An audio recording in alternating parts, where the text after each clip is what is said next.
Then moving forward to the representing number and characters in assembly language, the numeric values can be represented by specifying its prefixes. For example, if you want to specify a number that is of binary type, you will be placing a B.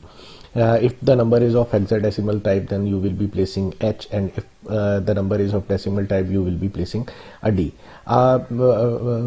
Same as for the octal, you will be placing O.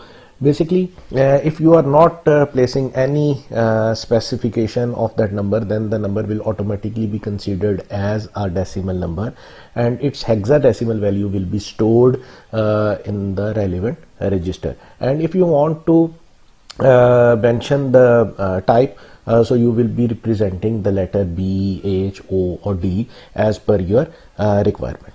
So basically this is the representation for the numeric values, and if you want to specify your alphanumeric or your alphabets, then you need to place the commas along with that number. Then compiler will automatically assume and store the ASCII value of that number, for example, of that number or alphabet. For example, if you want to store character A, you will be placing A with the colons. Then the compiler will consider the ASCII value of the 8, that is basically 65 in decimal, and that hexadecimal converted value of that ASCII will be stored in your relevant register.